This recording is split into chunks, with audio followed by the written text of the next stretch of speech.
pale in comparison to any veteran that has given their lives and their limbs and anything like that. I'm one of those guys you saw up there that played hockey. Those are minor hits compared to the things I went through. Some of the brain, the trauma to the brain is unreal at that level.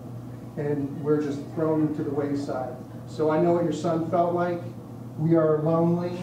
Wives leave us because we don't connect. We become a shell. You fall into yourself. You no longer can communicate to people. I went through that for over a year and a half with doctors telling me nothing we can do, but pump me full of drugs that made me even worse. Thoughts of suicide, of course.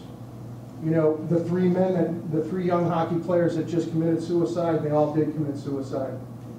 The public, they don't want the public to know that. They don't want to talk about these things. The NHL doesn't want anybody to know this stuff. The NFL is no different, they're worse. Basketball, they're probably more there too, and they're not talking about those young men either. But for our veterans, it makes me sick that they don't want to help any of them. I'm just a hockey player, an athlete, nowhere compared to a young man or woman that's gone to Afghanistan or Iraq, has been blown up and faced these horrible things. But I can tell you, I wouldn't be up here speaking unless I was able to go through the 80 treatments I went through, because I can clearly think right now. I can actually read where I couldn't. It's frustrating when you have a son that's 5 years old and you can't help him with kindergarten work because your brain just doesn't function.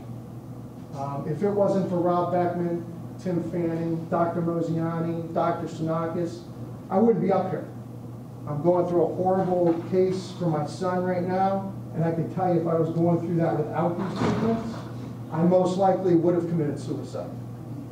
You know, seriously, because that's how you feel. You don't realize how badly your brain is damaged.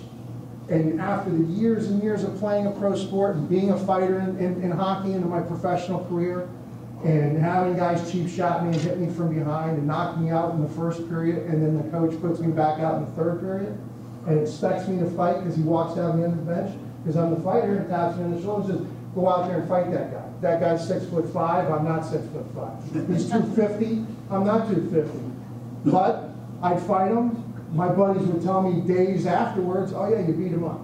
And I'd say, well, that's great, I don't remember anything. You know, and I did for years and years and years. So I know what it feels like to be lonely inside. My dad, my mom, my brother, family, always behind me, but I at times didn't know who I was because I wasn't the same kid that I was when I was little, you know, very engaging, loved sports, loved family. I started to fall the other way. Just got real dark. So after these 80 treatments, I can tell you for a fact it works. You may not see it. You can't see it without, you know, how most people think medicine cures. It doesn't.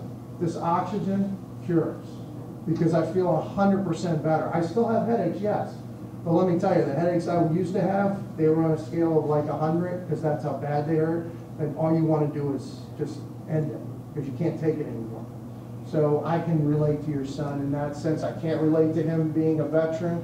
God bless him and every one of them that have fought for us and saved our lives, because that is more important. Thank you.